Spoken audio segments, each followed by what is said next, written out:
Hi, awesome people. Trust you're doing awesome, and welcome once again to Tell Yourself the Truth. Tell yourself the truth about your walk with God. Have you truly been walking with God the way you are supposed to? And have you discovered your purpose, the reason why you were sent here on earth? You know on that day what you're going to appear before the King of Kings, and He's going to ask you, did you do what I asked you to do? And I pray we will not be shocked, and we are going to receive a well done from Him. And today we'll be talking on take God at His word.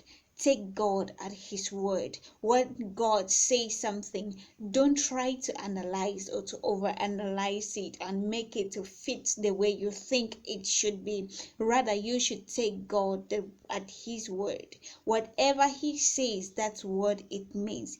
If God says you will be healed today, don't try to think that no, this kind of disease, it normally it takes this kind of length of time. So maybe, as the Bible says that 1,000 days like a day before God, so I have to heal gradually, as biology says. If God says I'm going to heal you today, it means it is today and now. If God says I'm going to heal you in the next 3 minutes, then you should be joyful and expect His healing in the next 3 minutes. Don't say no, this is not how this normally works. God is not a man.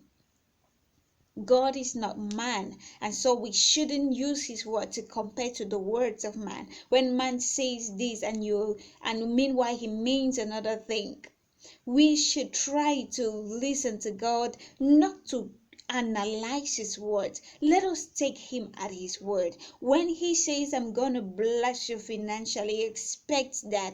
Don't overthink. When He says I'm going to do this, just take Him at His word. Let's not overanalyze God.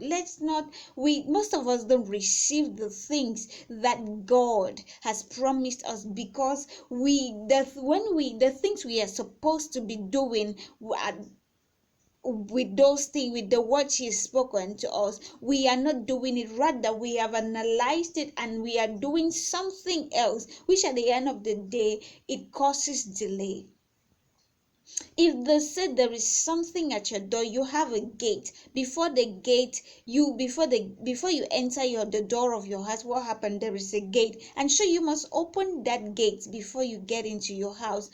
Don't try to bring the door before the gate, or try to use a padlock. Meanwhile, there is no padlock. You know that normally a gate should have a padlock. No, no, no, no. Not all gates have padlocks. There are some gates that you just need a hinge, or you just need to push. So that's all. When God says push the gate and open the door, push the gate and open the door. Don't try to put a lock on the door. Don't try to put extra things which are not necessary. When you put extra things, what happen is you will be struggling to look for a key where there is actually no key, and in the course of looking for a key, what happen is you cause a lot of delay. And finally, when you come to realize that actually there was no key needed to open the gate, you push it, you realize that things were easy, and He said, okay, open the door. All you need to do is just to open it. He did not say take the key. If there was a key, He would have given you the key and given you every instruction. But He says push the gate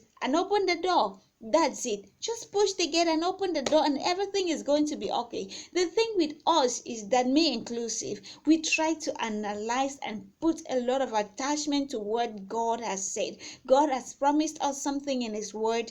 Obey His word and do that which He's asked us to do. Let us stop trying to overanalyze God. Those are the things that causes delay in the promises of God from manifesting in our lives. I pray that today this message has brought us a little opening, and I pray that from today we are going to see the blessings of God manifesting in our lives speedily in Jesus' mighty name. God bless you, and see you at the top.